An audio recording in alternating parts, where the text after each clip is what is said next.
In the early modern world, two empires stood on opposite sides of the global map, each confident in its own greatness. The British Empire, guided by industrial expansion, sought wealth, trade dominance, and new markets. The Qing Empire of China, ancient and deeply rooted in tradition, considered itself the center of civilization and demanded respect through a strict tribute system. Their eventual collision would reshape history. The Opium Wars were not simply a conflict over trade. They were a calculated operation in which a powerful empire turned an entire nation into a consumer market for an addictive drug. It was a war waged with economics first and cannons second. In the 18th century, China held a unique position. It had goods that the rest of the world wanted but did not desire imports from others. Chinese porcelain, silk, and tea were essential commodities feeding British consumer culture, yet silver was the only currency China accepted in return. British gold and silver reserves began draining steadily. The British East India Company, responsible for much of Britain's trade, faced a growing financial imbalance that threatened its power. To sustain the empire's wealth, Britain needed a product that China would buy in high volume. Opium already existed in China as a medicinal product for centuries, but smoking opium mixed with tobacco as a recreational habit was emerging. It delivered euphoric effects that many found irresistible. In British-controlled India, opium poppies grew in fertile fields. The British government saw a solution: force a market, create dependency, and solve the silver deficit by flooding China with a drug. By the late 1700s, the East India Company monopolized opium production in Bengal.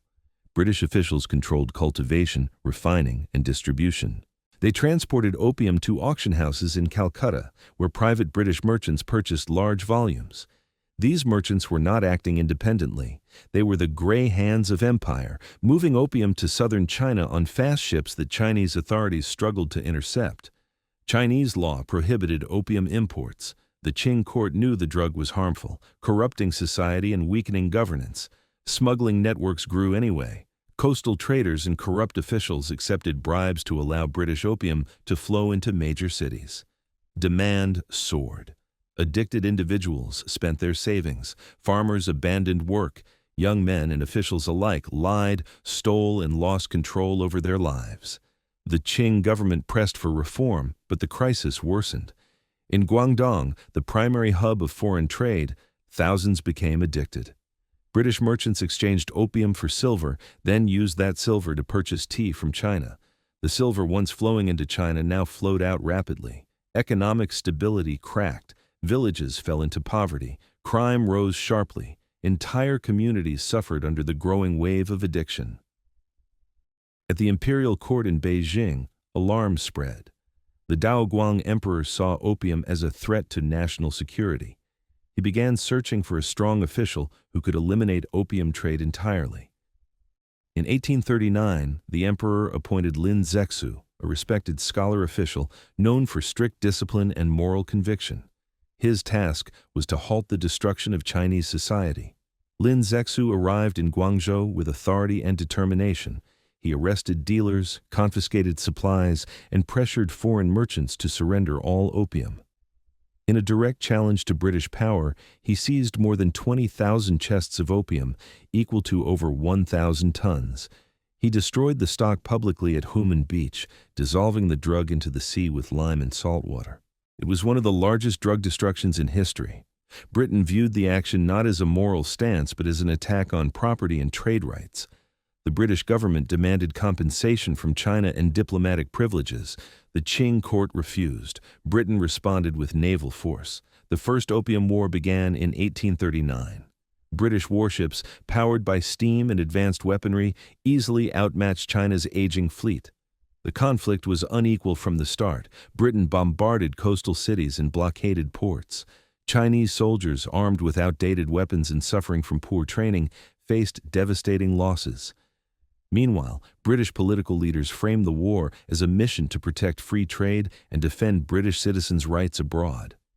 But at its core, it was a war to maintain the profitability of drug trafficking. The British military captured key positions rapidly. They seized control of strategic islands and ports. The Qing government, facing internal unrest and external invasion, struggled to organize effective resistance. British forces eventually reached the outskirts of Nanjing. The Qing court could no longer sustain the conflict. In 1842, China signed the Treaty of Nanjing. It was the first of many unequal treaties enforced upon China by foreign powers. The treaty included several major concessions. China ceded Hong Kong Island to Britain. 5 ports opened to foreign trade: Guangzhou, Xiamen, Fuzhou, Ningbo, and Shanghai. British merchants gained fixed tariffs and extraterritorial rights, meaning British citizens in China were subject to British laws, not Chinese laws.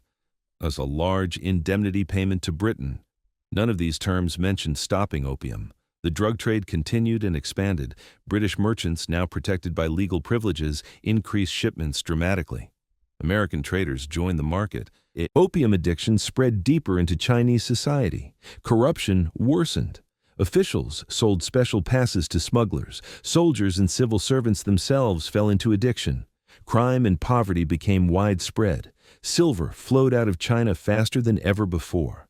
Economic instability weakened the Qing state from within. The British government justified the trade as a free market exchange. Merchants claimed they only met existing demand. In reality, British economic strategy depended on cultivating and exploiting that demand. Addiction became a tool of imperial power. China's leadership attempted minor reforms, but internal factions disagreed on how to handle foreign threats and domestic decay. The court struggled to modernize while retaining Confucian principles.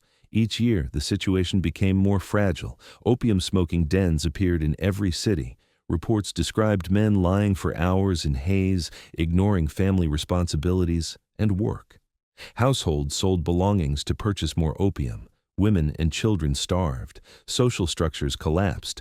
Military readiness was severely compromised. Commanders reported soldiers unable to march long distances or fire weapons accurately. Bandit groups took advantage of weak local defenses. The British profits were enormous. The East India Company and private merchants earned revenue that strengthened British influence in Asia. The drug trade funded infrastructure in India and contributed to Britain's growing industrial might. The moral consequences mattered little to officials driven by economic gain. Missionaries and moral activists in Britain raised objections. They argued that supplying a harmful drug violated Christian ethics and human decency. Politicians occasionally echoed those concerns. Yet economic lobbyists dominated government policy. The trade continued. By the early 1850s, a new crisis emerged. China sought to renegotiate the unequal treaties and restrict opium again. Britain, now joined by France, demanded even more privileges. Tension escalated quickly. The fuse of the Second Opium War was lit by a single incident, the Arrow Affair in 1856. British officials claimed that Chinese authorities violated treaty rights by boarding a Chinese-owned ship registered under the British flag. Whether the legal claim was valid remains debated by historians. However, the event provided a casus belli. Britain sent forces back to China. The Second Opium War would become even more destructive than the first. Before that conflict erupted fully, deeper shifts were occurring inside China. The population was rising. Natural disasters and economic distress pushed millions into hardship. The failure of the Qing government to defend national dignity damaged public trust. It was not only a matter of foreign aggression, but the weakening of an empire that had long considered itself superior. The internal pressure eventually exploded into the Taiping Rebellion, one of the deadliest civil wars in human history, led by a messianic figure who claimed divine guidance. Tens of millions would die. Opium's role in this tragedy was indirect yet undeniable. Addiction undermined government response, destroyed communities, and contributed to widespread instability. Meanwhile, Western powers expanded their influence. Russia seized territory in northern China. France pursued missionary privileges.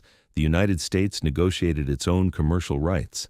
China's sovereignty crumbled piece by piece. Opium smuggling routes extended inland through river systems. Foreign gunboats patrolled major waterways. Chinese officials who attempted enforcement faced defeat or bribery. Opium became a currency of corruption. The British Empire celebrated commercial success, Newspapers highlighted new opportunities in China's open markets. Industrial leaders praised profitable trade. Few questioned the morality of profiting from widespread suffering. The drug itself evolved. By the mid-19th century, refining techniques improved, potency increased, addiction deepened. New generations grew up in environments where opium smoking was normalized. Many did not recognize its destructive nature until too late. In coastal cities like Shanghai, entire districts revolved around opium consumption. Foreign merchants built luxurious mansions and clubs near the docks. Gambling houses and opium dens became social centers. Wealth disparity soared. Foreign influence reshaped urban culture, while rural regions struggled with famine and poverty. The emperor issued edicts condemning the drug. But without military strength or administrative control, the court could do little. Local governors often prioritized maintaining order over enforcing laws they could not realistically support. When troops were sent to shut down dens, owners reopened elsewhere within days. As the Second Opium War approached, the Qing Empire faced enemies on all sides. Foreign military technology had surpassed anything China could produce. Diplomacy faltered. China remained isolated from global industrial advancements due to leadership resistance to modernization. In Britain, the war was framed as a necessary action to ensure fair trade and equality of nations. Political rhetoric portrayed China as stubborn and backward. The true objective remained hidden, securing opium commerce and expanding British dominance in Asia. By 1856, foreign powers believed China was still not open enough. They demanded ambassadors in Beijing, unrestricted travel for missionaries and merchants, and legalization of opium trade. China resisted. War became inevitable. British ships returned with reinforced power. France joined, using the murder of a French missionary as justification. Their combined forces launched attacks on Guangzhou and advanced north again.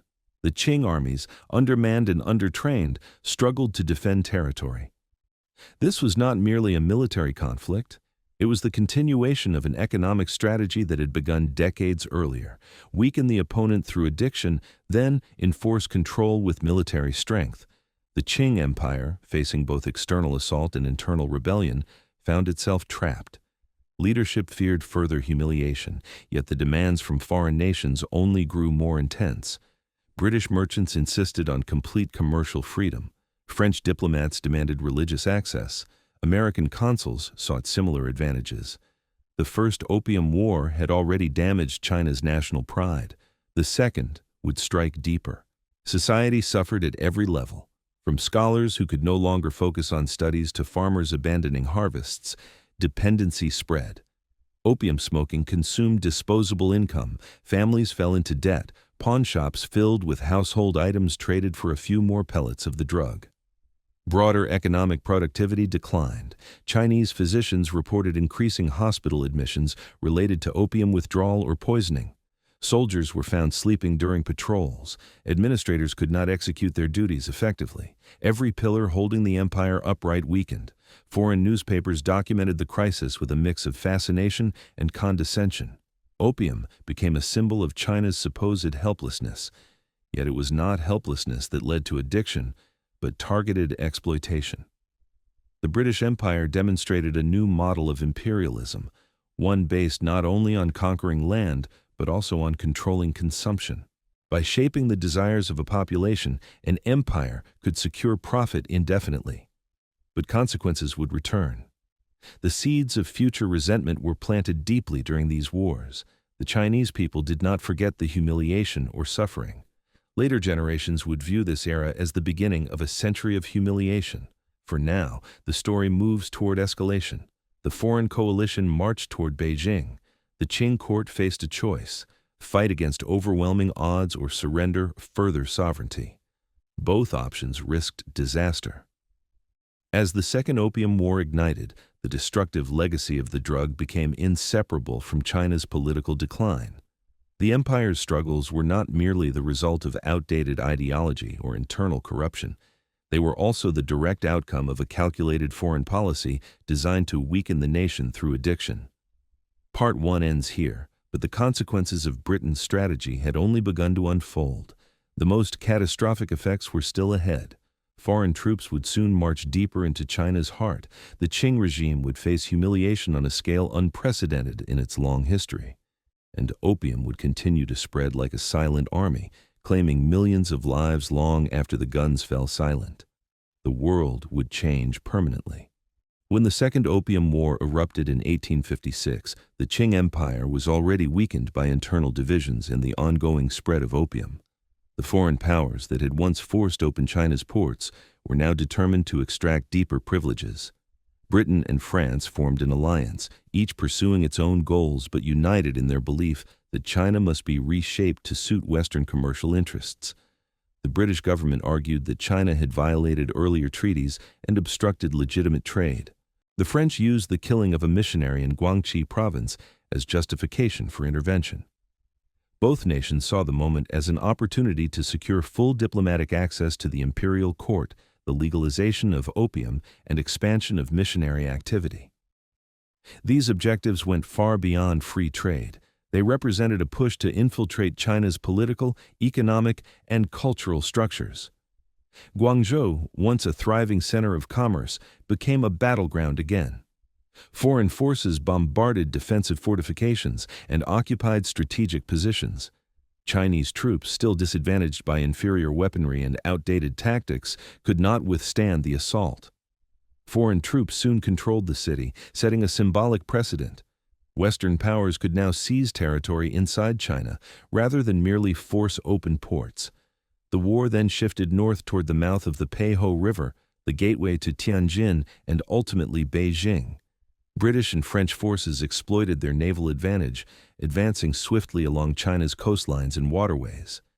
The Qing military struggled to respond. Communication systems were slow. Provincial commanders had little coordination with the central government. In many regions, local officials prioritized protecting their own positions over national defense. As foreign soldiers advanced, rumors and panic spread across the countryside. Villagers near the coast fled inland fearing bombardments. Refugees filled city streets. While battles raged, opium continued its silent attack on the population. Addiction grew. Community leaders reported that many young men were unable to work or fight. The empire was losing strength both externally and internally. In 1858, British and French forces forced the Qing court to sign the treaties of Tianjin. These treaties granted sweeping new rights. Foreign legations allowed in Beijing, missionaries free to travel and preach across China, additional ports opened for trade, legalization of religious activities, heavier indemnities imposed on China, further reduction of tariffs that limited foreign imports. While the treaties technically still did not legalize opium, they expanded the commercial environment that ensured opium distribution would grow. But the Qing government hesitated to ratify the treaty fully. Conservative officials believed allowing foreign envoys into Beijing would symbolically undermine imperial authority. The court attempted to stall enforcement. Britain and France responded with renewed aggression. In 1859, they returned to the Peiho forts to secure treaty compliance. Chinese defenses, improved slightly by new artillery, successfully repelled the initial assault. It was a rare moment of victory, but it did not last. The following year, in 1860, Britain and France launched a more powerful campaign. They captured Tianjin and marched toward Beijing. The Qing army again proved unable to stop the advance. As British and French forces approached the capital, panic overtook the imperial court. The Xianfeng emperor fled to the summer palace in Chengde, abandoning Beijing to his commanders. Foreign forces entered the capital's outskirts and made a decision that still resonates in Chinese memory. They looted and burned the old summer palace known as Wanmingyuan. It was not just a palace, it was a masterpiece of art, architecture, and imperial culture. Priceless artifacts collected over centuries were seized or destroyed. Gardens, meticulously designed by generations of emperors, were reduced to ashes. British officials defended the destruction as retaliation for the torture and execution of Allied prisoners by Qing authorities. Yet the deliberate devastation of such a cultural treasure symbolized the deep humiliation inflicted on China. The burning of Wanmingyuan has remained a lasting reminder of the Opium War's profound cultural impact. With Beijing under threat, the Qing court had no alternative. The Convention of Beijing was signed in 1860. It enforced and expanded the earlier treaties. The treaties of Tianjin were fully ratified. Opium was officially legalized. More ports were opened. Large indemnities were imposed. Kowloon was ceded to Britain. Complete diplomatic presence for foreign powers in Beijing. This moment marked a fundamental shift. The Qing Empire was no longer a sovereign power controlling its own policies. Foreign nations dictated the rules. The legalization of opium ensured that addiction would intensify and profits would continue to flow into Western hands. As the wars ended, the scale of opium consumption grew even larger. Imports climbed rapidly. By the 1870s, millions of Chinese citizens were regular opium smokers. The drug's effects infiltrated every level of society. Scholars who once prepared rigorously for examinations now wasted hours in opium dens. Merchants exchanged business focus for intoxication. Even soldiers were known to pause battles to smoke. Corruption surged as officials financed their habits through bribes. Government posts were sold to raise funds for war indemnities. The tax burden on peasants increased. Poverty spread throughout rural areas. Many families faced the impossible choice between hunger and momentary escape through opium. Missionaries and reform-minded Chinese intellectuals condemned the ongoing destruction. They gathered testimonies about the collapse of households and the decline of moral discipline. They described children left uncared for as parents spent their last coins on smoke. They reported pregnant women inhaling opium fumes, harming newborns from the moment of birth. Yet despite the suffering, foreign traders celebrated unprecedented wealth. Global headlines focused on the profits. British India's economy was strengthened by opium revenue. British banks and investors saw returns that fueled new industrial projects. Opium, once a tool of empire, became a pillar of economic power. But the consequences for China grew beyond addiction. The Qing government's inability to defend sovereignty encouraged further encroachment by other powers. Germany, Russia, Japan, and the United States demanded their own spheres of influence. New railways, mines, and businesses were controlled by foreigners. China became a semi-colonial state, carved up by external interests.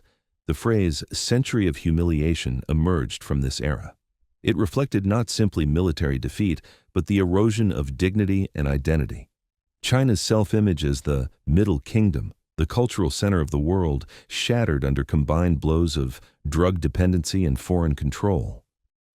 Meanwhile, China struggled to modernize. Reformers pushed for Western-style military modernization and industrialization. But traditionalists resisted changes that threatened ancient customs. The state remained caught between past and future, unable to choose a clear path.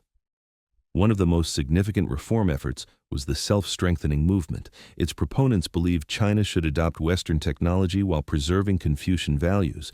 They built arsenals, shipyards, and telegraph lines. But without a unified national strategy or reliable funding, progress was inconsistent. Many factories lay idle. Newly trained soldiers lacked proper command. The central government could not enforce reforms across the empire. Opium revenue, ironically, contributed to this problem. Many regional officials relied on opium taxes to fund local administration. They feared stricter enforcement would reduce income needed to maintain order. Thus, the drug became intertwined with governance itself. As the 19th century progressed, nationalism began to rise in China. Scholars, students, and merchants formed new political networks. They criticized the Qing leadership for failing to protect the nation. Reformist thinkers called for constitutional monarchy. Radical groups demanded revolution. The opium crisis fueled this political awakening. People saw foreign powers growing richer while China grew weaker. They understood that addiction was not a natural social trend, but a weapon deliberately directed at their nation. Resentment turned into determination. One of the earliest organized reform attempts was the 100 Days Reform in 1898. Young intellectuals persuaded the Guangxu emperor to issue modernization policies. Schools and government offices were restructured, Western knowledge was promoted, but conservatives around Empress Dowager Cixi staged a coup and halted the reforms. The window for peaceful modernization closed. Opium continued to dominate daily life. Foreign companies introduced morphine and heroin, which delivered stronger effects. Many individuals shifted from smoking opium to injecting these new drugs. The cycle of dependence deepened. Internationally, the British Empire faced increasing criticism. Humanitarian groups argued that profiting from addiction was immoral. Some politicians demanded an end to opium commerce, yet economic calculations kept the trade alive. By the early 20th century, the Qing dynasty neared collapse. The Boxer Rebellion of 1900 reflected public anger toward foreign influence. Armed with belief rather than advanced weapons, the Boxers attacked Christians and foreign nationals. 8 allied nations invaded, suppressed the uprising, and imposed more penalties on China. Each conflict pushed the empire closer to disintegration. In 1906, the Qing government finally launched a nationwide anti-opium campaign. They planned to eliminate opium within 10 years. Local crackdowns intensified. Opium fields were destroyed. Millions attempted withdrawal. But success was uneven.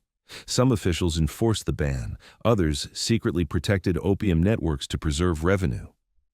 Despite these challenges, the campaign did reduce consumption significantly. Scholars argue that if China had remained stable politically, opium might have been eradicated.